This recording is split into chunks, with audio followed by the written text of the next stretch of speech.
boa noite. É um prazer estar aqui falando diretamente para o Brasil. Eu queria também agradecer muito os 3 alunos que organizaram o seminário, Tássia, Luana, Marcelo, e toda a equipe aqui técnica de Stanford, que trabalhou muito para fazer isso uma realidade. Também queria agradecer aos nossos convidados, Roseli, Valente e a Cláudia.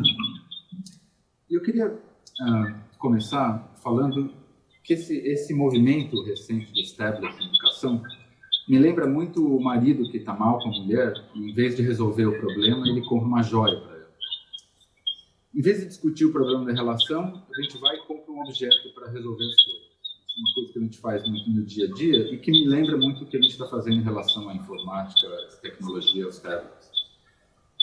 Mas um dia, se esse marido resolver conversar e resolver os problemas com a mulher, se ele nunca fizer isso, se ele nunca tiver essa conversa, aquele anel vai ser o símbolo da discórdia, o símbolo de um gesto errado do marido. É exatamente isso que acontece com a tecnologia, é a mesma coisa.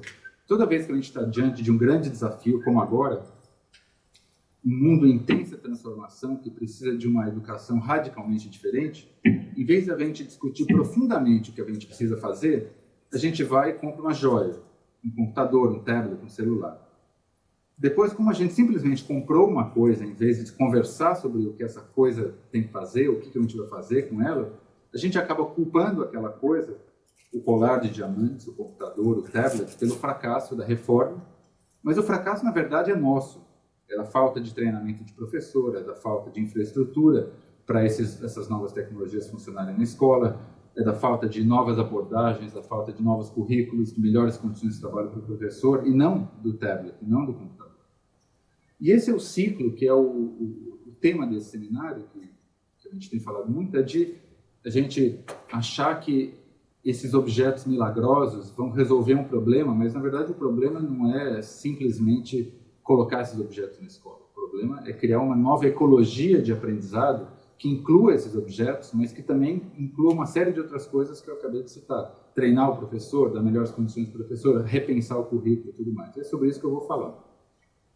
Bom, isso não é um fenômeno novo. A gente está fazendo isso desde o século XIX e desde muito antes até. Em 1880, os especialistas em educação diziam que os cursos por correspondência iriam suplantar as escolas na virada do século, né, para o século XX. Em 1910, o Thomas Edison disse que o cinema ia suplantar a escola tradicional dali a 10 anos, em 1920. Isso aconteceu depois, na década de 30, com o rádio, com a televisão, na década de 50. Vocês veem aqui, esse slide é de uma publicação de 1959, falando sobre como a televisão é a resposta para a falta de professores. E isso é de um jornal, de uma publicação muito importante na época, e tem mostrando uma série de estudos que foram feitos sobre como a televisão ensinava melhor que o professor e tudo mais. E depois foi o videotape, o computador, a internet e tudo mais. A ideia por trás disso tudo é sempre a mesma. É que a educação é transmissão de informação do que sabe mais para o que sabe menos. Então, portanto, a gente pensa, se a tecnologia pode transmitir informação de uma forma mais eficiente e barata, ela vai melhorar a educação. O problema na lógica desse raciocínio é que a educação não é só a transmissão de informação. Transmissão de informação é só uma parte da educação. A educação também é experiência, e muitas vezes experiência guiada por pessoas mais experientes, por pessoas que sabem mais, mas por outras pessoas. Por exemplo, por que a gente não treina um piloto de avião com vídeos online? Vocês entrariam num avião cujo piloto foi treinado por vídeos online, sem nunca ter entrado num avião, num simulador? Não, a gente coloca o piloto no simulador de voo, a gente coloca o piloto no avião, porque a gente sabe que a experiência é importante para uma série de conteúdos.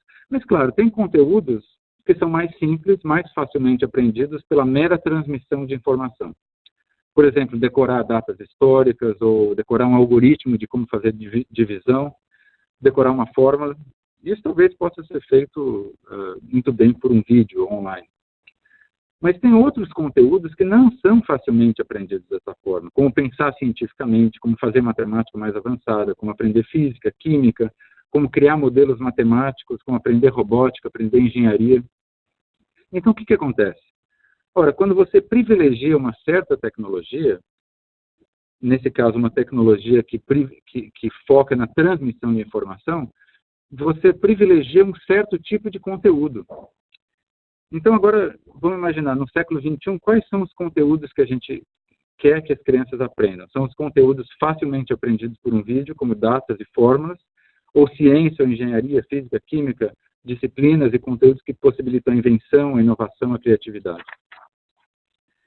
E o Seymour Papert sempre dizia que a grande desgraça da internet é que ela fez a gente ver o computador como uma mera máquina de informação e comunicação, e não uma máquina de criação, de experimentação, de construção.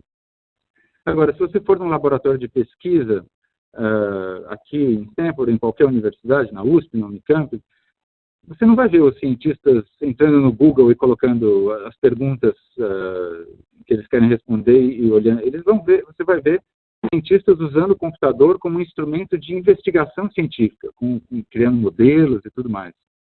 Não só o computador como uma ferramenta de pesquisa, de comunicação e tudo mais, mas o computador como uma ferramenta de criação de conhecimento, de investigação, como uma espécie de laboratório de silício, como a gente fala. E isso leva necessariamente à pergunta, o que a tecnologia, então, tem tudo a ver com isso? O que a tecnologia tem a ver com isso? Bom, uma perspectiva é a gente pensar assim, a tecnologia melhora o aprendizado? Que é a pergunta que eu ouço mais frequentemente e a que mais me irrita, porque é a pergunta errada.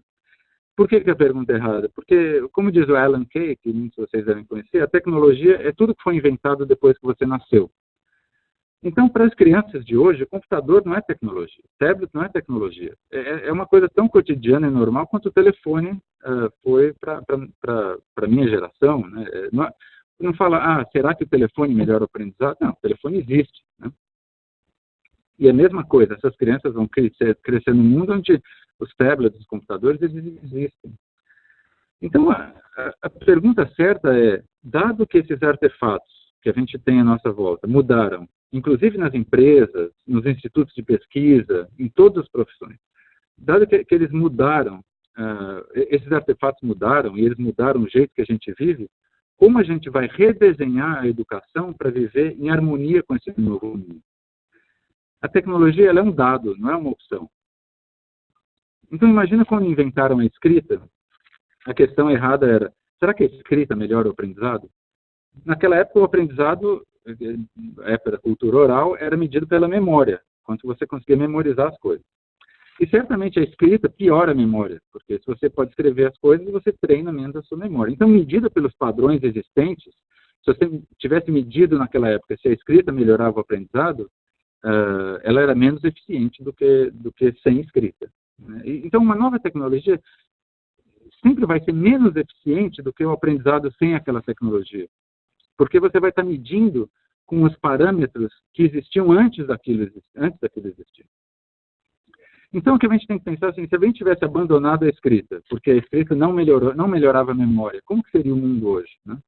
Então, o ponto é que a gente reestruturou a educação para incluir a escrita, não necessariamente porque a escrita melhorava a memória, mas porque a gente entendeu que o mundo do futuro seria o mundo da escrita, e que o conhecimento que se expressa pela escrita não pode ser expresso de outra forma. Por que a matemática se desenvolveu tanto depois da escrita? Porque para fazer matemática você precisa registrar, você precisa manipular símbolos e tudo mais. Isso é muito difícil fazer sem uma codificação escrita, uma codificação física. Então, como diz o Andy de Sessa, que é um pesquisador aqui de Berkeley, as tecnologias não só são um conjunto de técnicas de transmissão de informação e de comunicação, elas são infraestruturais em como a gente representa o conhecimento. Por exemplo, hoje, se você vai num laboratório de pesquisa, o conhecimento que está sendo gerado nesses laboratórios não pode ser representado em papel e caneta. Você pede para o cientista explicar o que você está trabalhando, me explica a sua pesquisa. Ele fala, eu vou te mandar o meu modelo computacional, eu vou te mandar o meu... Ele não consegue escrever aquilo, porque o jeito que os cientistas hoje em dia representam o conhecimento que eles estão gerando, que é todo baseado em experimentos no computador, em o que a gente chama de experimentos em silício, não tem como escrever, né? Então, dos novos conteúdos que só podem ser aprendidos com as novas tecnologias, quais são esses novos tipos e quais são os tipos que não podem ser mais aprendidos com papel e lápis? Então, por exemplo, deixa eu dar um exemplo. O estudo de sistemas complexos. E um exemplo disso é a mudança climática. Mudança climática você não consegue expressar com papel e caneta. Se você perguntar para um cientista climático, não existe uma equação da mudança climática. Só se estuda mudança climática com modelo computacional.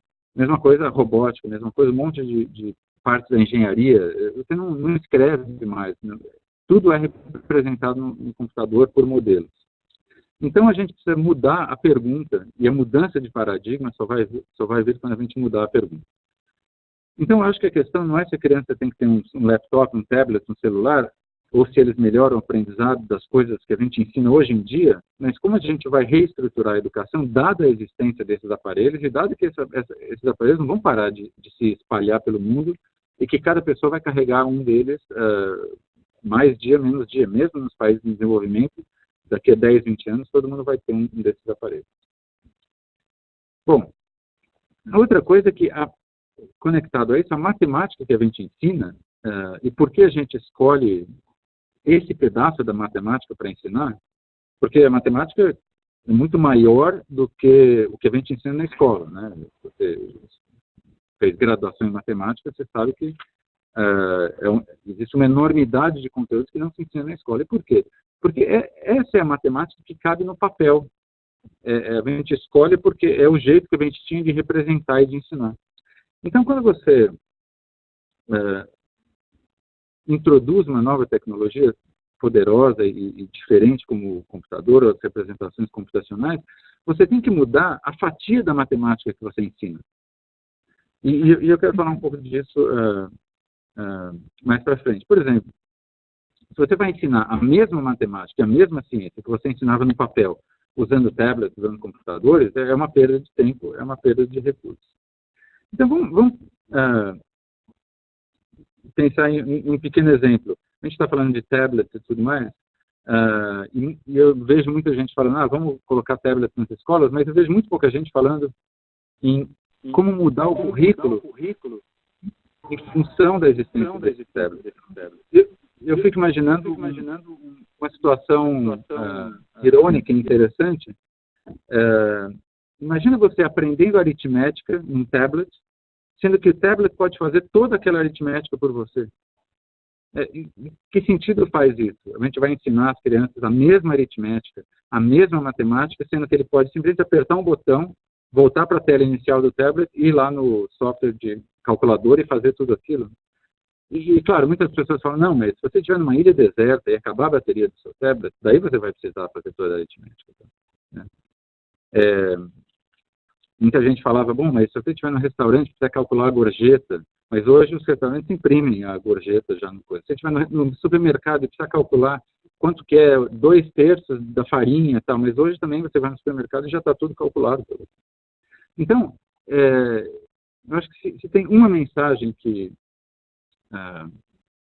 eu queria deixar bem claro nessa minha introdução, é que se a gente mudar a tecnologia, mas não mudar a fatia da matemática, a fatia da ciência, a fatia do conteúdo que a gente vai ensinar, a gente vai estar explorando muito pouco do que essas novas tecnologias têm para oferecer. Eu acho que o paradoxo é você imaginar isso. Imagina quantas coisas que as crianças aprendem na escola porque esse currículo foi desenhado na era do papel. E quantas coisas que a gente não precisa mais ensinar, porque agora as crianças vão ter todos esses dispositivos, e principalmente, e daí as pessoas falam, mas não vai ensinar menos aritmética, vai ensinar menos disso. A gente tem que tomar algumas decisões difíceis de falar, tem novas coisas que a gente quer ensinar para as crianças. E para ensinar novas coisas, a gente tem que tirar as coisas antigas. Porque o currículo, o dia continua tendo 24 horas. Para ensinar o novo, a gente tem que ter a coragem de tirar o velho. E se a gente não tiver essa coragem, é um desperdício investir em todos esses dispositivos. Bom, deixa eu só ver no tempo. Mais sim? Ok. Bom, eu queria, então, rapidamente dar 2 exemplos de outras formas de usar essas tecnologias, de usar os tablets, e que a gente está fazendo aqui em Stanford e em outros lugares. Uma dessas formas é a gente está criando tecnologias para invenção de baixo custo. Uma grande inspiração que eu tive para isso foi esse garoto, o Eric, que isso há vários anos atrás, e o Eric estudava numa escola da periferia de São Paulo, e eu acho que tem algumas pessoas que estão assistindo que até conhecem ele, porque eu vi na inscrição, que participaram desse projeto. E o Eric teve uma ideia muito interessante. Bom, isso era uma oficina que a gente fez na escola de São Paulo, e a ideia era criar soluções para problemas da cidade. Então, o Eric fez uma solução para criar, a solução dele era criar um sistema de economia de energia pública, né, de iluminação pública. Então, como vocês podem ver, tem um sistema de, não sei se vocês podem ver, mas é difícil de ver, mas tem um sensor de luz que desliga as luzes durante o dia e tal. E ele teve uma ideia que todo mundo achou que era ridícula. Ele falou, não, isso é absurdo. Que era, por que a gente não pode gerar energia pelos carros passando em cima da lombada? Vocês têm que ter uma lombada lá. Ele falou, vamos usar essa energia para iluminar a rua, né? Não dá para capturar essa energia? E daí todo mundo falou, não, mas isso é absurdo, né? É uma coisa completamente sem pé nem cabeça. Como você vai gerar energia de um pedaço de concreto? E depois eu vi, 5 anos depois, essa manchete num jornal que o Burger King aqui dos Estados Unidos estava testando lombadas que geravam energia, que era exatamente a ideia do Eric, que 5 anos antes.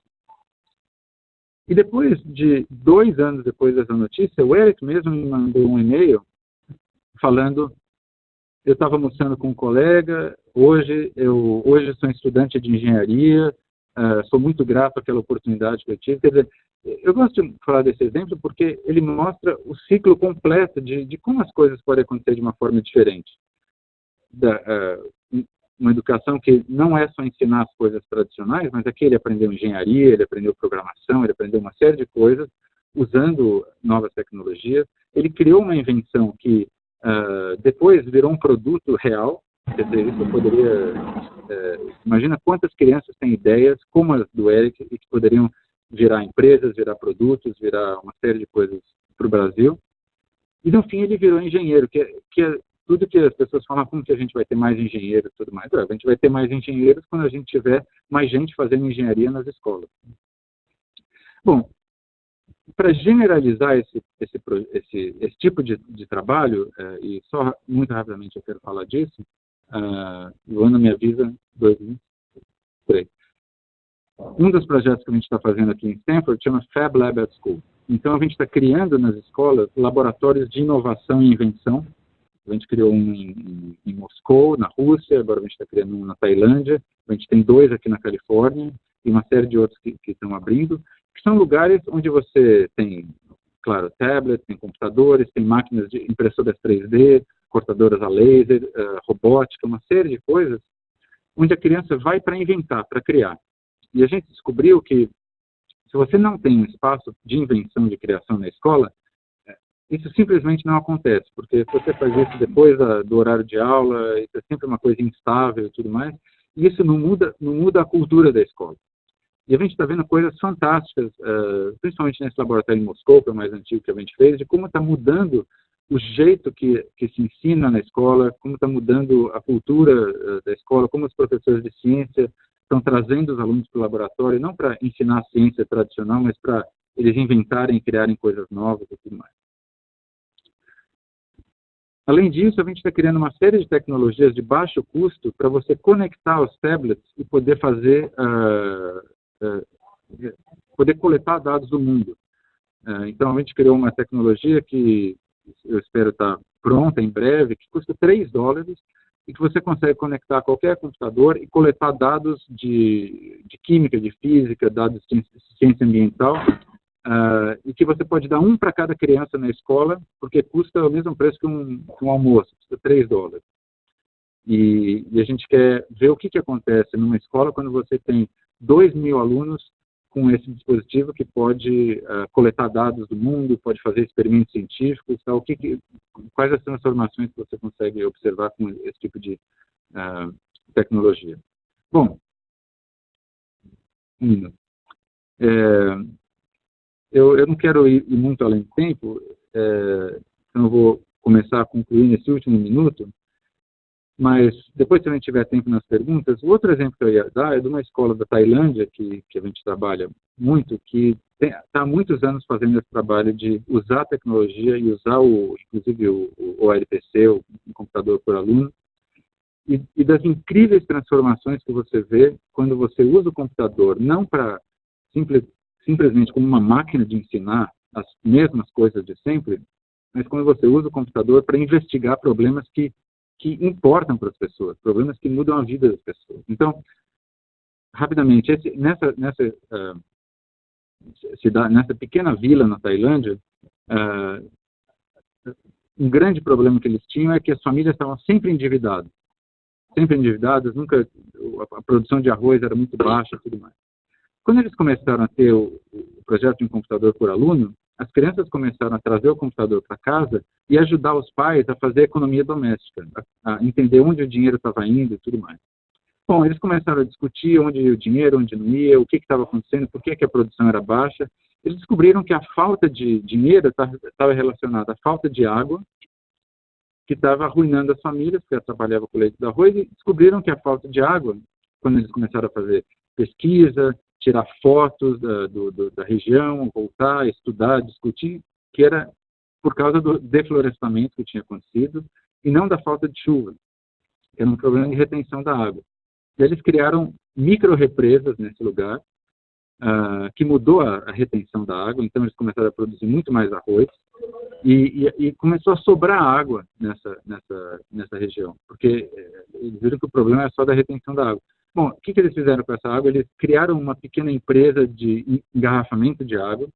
Hoje eles vendem água exportam água que eles produzem nessa própria vila, e sobrava mais água ainda. Então, eles compraram um gerador de energia, e hoje eles vendem energia para a rede, energia elétrica.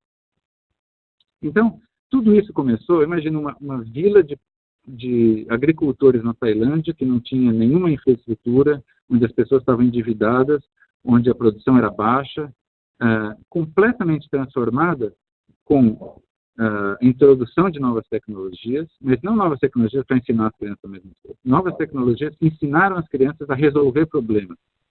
Elas resolveram o problema da falta de água, a falta de água melhorou a produção, com isso eles sobraram água, eles produzem água hoje, produzem energia elétrica, e eu acabei de visitar essa cidade, é uma transformação assim que dá vontade de chorar, uma coisa emocionante de ver o poder do conhecimento, o poder da ciência na mão das pessoas que têm problemas para resolver e precisam resolver esse problema.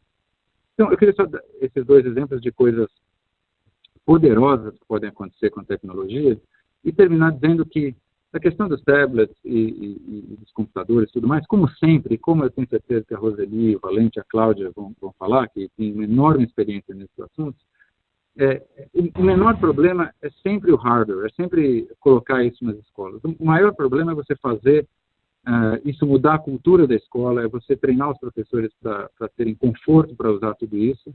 E eu adoraria ver o Brasil não incorrendo no mesmo erro, de novo, de simplesmente colocar a tecnologia sem a preparação e sem as mudanças filosóficas e paradigmáticas que são necessárias para essas tecnologias serem realmente revolucionárias. Obrigado.